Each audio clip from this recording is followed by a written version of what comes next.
That's it.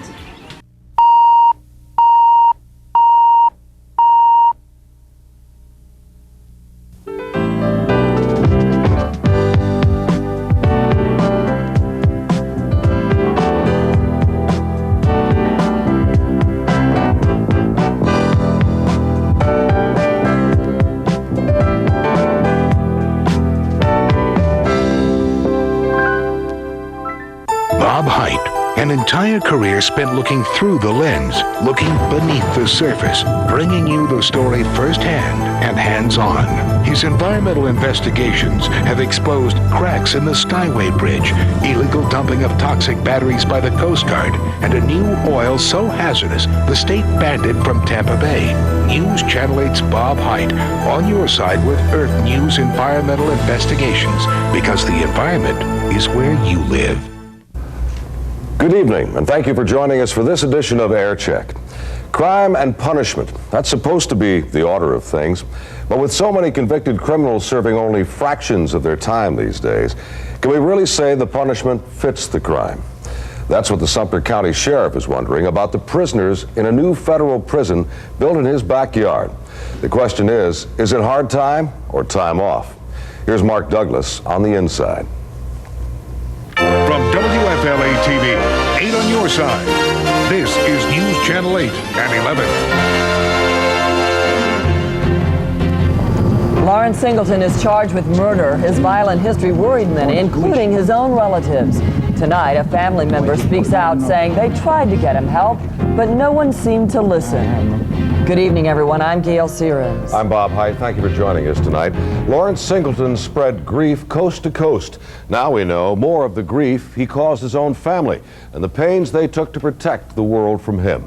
News Channel 8's Craig Smith spoke with a member of Singleton's family in an exclusive interview late tonight. What did they have to say, Craig?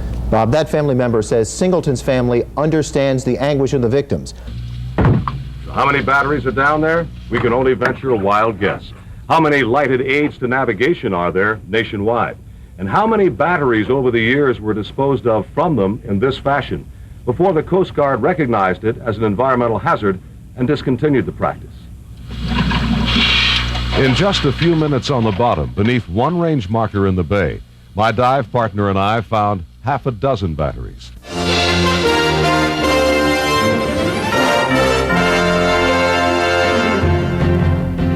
Most of us associate paralysis with a stroke, but about a third of all patients also suffer memory loss and confusion. Until now, there was nothing doctors could do for that, but a new medication is in clinical trials that appears very promising. Here's medical specialist Irene Mayer with more. Then you have the spills that can't go unnoticed, as in the spill we suffered most recently after the ship collision in August of '93. While dramatically different, the two spills did have one thing in common, and that is that the oil that was spilled floated on top of the water, as oil has always done. This is number 6 fuel oil, the type that historically has been coming into the bay to fire our power plants and the like. Watch what happens when I pour it into this little bit of Tampa Bay. It floats. Like the old saying goes, oil and water don't mix. That's why we have a chance to clean up at least some oil spills with containment booms and skimmer boats, right? Well, not necessarily. Meet or emulsion, a new fuel that Florida Power and Light wants to start bringing into Port Manatee to fire its power plant near Parrish. Watch what happens when I pour this stuff into this little bit of Tampa Bay. A lot of people are wondering what good containment booms and skimmer boats will be against this. The new oil slurry mixture that they're proposing to bring into Port Manatee really scares the hell out of me.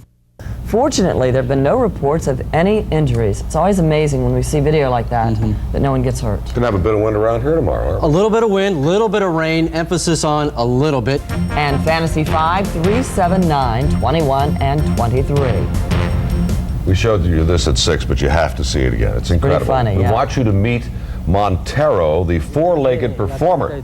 The 3-year-old puppy prodigy can walk on his hind legs, spin a hula hoop, and there he's spinning the hula hoop. See, and yes, folks, he can even ride a bicycle. The Crafty Canine's trainer has been working with dogs for 30 years, but this is the first one to learn how to ride a bike, and this is all happening in Japan, by the way. Well, he doesn't look like he's... He can also shop at the Piggly Wiggly. That dog does it all, folks. What does that mean? I have no idea. I think we better move along now. You're jealous. That's right. What? It must be Friday. The sweet sounds of auto racing in St. Petersburg. I am flabbergasted, actually.